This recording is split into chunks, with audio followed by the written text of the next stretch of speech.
बदमाशी पनि नसोध्नु बुझ्नु बदमाशी कसैले गरेछ भने त्यहाँ न्याय गर्ने गरी नजानु हजुर पनि हुनुहुन्थ्यो भन्दी पनि नि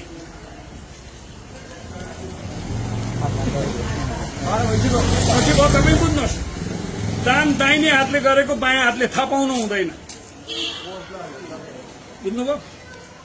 तपाईले दान गरेर शिलापत्र राख्नु हो भने त 54 वटा ढोका एकै दिन खुल्छ नर्कको ए हाम्रो गाउँको चुठिया छोरो पनि अहिले दान गर्ने भएछ भन्छ त्यहाँ आएर तपाईको परिचय के बाउले राखिदिए नाम तारे तिल्किया छोरो होइन मेरो नि त्यही त हो तपाईको नि त्यही त बहादुर जेसुकै भने नि मेरो बाउको नाउँ लिएर जाँदा मेरो गाउँमा मलाई चिन्दैन पण्डितको छोरो भन्यो नि सबैले चिन्ने कृष्ण प्रसादको छोरो भन्यो नि चिन्दैनन् ऊ यी छन् बोल्नु ढाड्दिनँ मैले अब भन्ने बित्तिकै के रहेछ दान भयो होइन मान अपमान गर्दा 9 वटा हुन्छ संस्कृतमा श्लोकै छ आयु वित्तम गृह छिद्रम मन्त्रम मैथुन भेषजम दान मान अपमानम त नभइतानी शुभोपाय त्यो जम्मै लुकेर गर्ने काम त्यो 9 वटा काम सत्यनारायणको पूजा लाएर छिमेकीलाई नबोलाऊ भन्छ सत्यनारायणको पूजा सिद्धिएपछि सबै चिज यथाशक्य राखेर हजुर मैले सत्यनारायणको पूजा लगाएका थिएँ भनेर प्रसाद लिएर जानुहोस् खाएन भने त्यसलाई पाप लाग्छ तपाईलाई धर्म हुन्छ खायो भने उसलाई नि धर्म हुन्छ राम्रै हो अब हाम्रो त हामी भोलि सत्यनारायण पूजा लगाउनु लाएर निम्ता भएपछि भोको राखेर पाप बेहोर्नुपर्छ खाएर गए त्यसले नि पाप बेहोर्नुपर्छ त्यही भएर अप्ठ्यारो गरे अझ हामी नुवाकोटको वरिपरिका 12 जिल्लाका मान्छेले त पाउन खुवाकै छैन त्यही भएर हामी दरिद्र भएको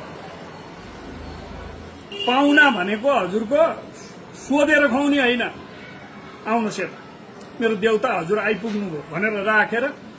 हजुरलाई चाहिने चिज खुवाएर राम्रोसँग सुगला दिएर बिदा गरेर नमस्कार भन्दाखेरि नाउँ थर गोत्र नि सोध्न हुँदैन त्यसरी खाएको मात्रै पाउना अरू बाँकी रिलेटिभले खाला हामी पाउना भने अब बुझ्नु अब यसरी तपाईँको र मेरो परिचय भयो बाचामा भेट भएर मैले केही खुवाएँ तपाईँले केही खुवाउनु भयो भने हामी पाउन भएन अब हामी परिचित साथी भयौँ बुझिरहेको छु अब पाहुनाको धर्मै गरेका छैन अनि नजानेर परिभाषा नजानेर यस्तो त्यसैले अब तपाईँले कुरो के बुझ्नुहोस् भने पञ्चायतको पालामा म एउटा गोप्य शाखामा थिएँ अनि म गोप्य शाखामा थिएँ सुन्नुहोस् नमस्कार है हजुर त्यो बेलामा एउटा कागज पत्र अराष्ट्रिय तत्त्वहरूको फाइल भनेर लेख्नु पर्थ्यो बसिन बसी गएर अहिले बस भनेको थियो अराष्ट्रिय तत्त्वहरूको फाइल भनेर लेख्ने गरेको थियो 46 साल भयो गोप्य शाखामा यसो हिजोबाट त लोकतन्त्र लाए बहुदल आइसक्यो यो फाइल के गर्ने भनेको त्यो बाहिरको फाइल थिए देशमा प्रजातन्त्र ल्याउन योगदान गर्ने नेताहरू भनेर लेख फाइलमा अनि त्यो फालेर हिजोसम्म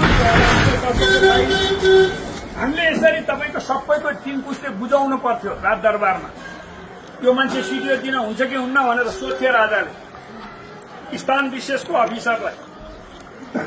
यसलाई राजदूत दिन हुन्छ कि हुन्न भनेर सोध्थे अनि मिलिटरीले घर गएर बुझेर कस्तो मान्छे के मान्छे इन्ट खटाएर अनि उसले ल्याएको रिपोर्ट अनुसार मिलाएर अनि जाहेर गर्नु पर्थ्यो अब अहिले हजुरको झोले सोले सबै जाने अरू त छोडिदिनुहोस् अहिले हाम्रो सम्माननीय प्रधानमन्त्रीज्यूलाई उमाल्या पानी खुवाउने ब्लड प्रेसर हेर्ने महारानीलाई यहाँ चिकित्सा शास्त्र अध्ययन संस्थानको डिन बनाइदिएको छ त्यही भएर नेपालका डाक्टर धेरै फेल भइरहेछन् पढाउनै चाहन्न उनी सधैँ उतै ल हजुरहरूलाई धेरै होला आजलाई अध्याय यतिमा विश्राम गरेर हजुरहरूले जसलाई लक्ष्मी भनेर पूजा गर्नु भएको छ त्यो साँडे श्रीमती है हजुरहरूले मेरो मान्छे फलानु गतिलो मर्जी हुन्छ नि त्यो साँडे चाहिँ जोई हो है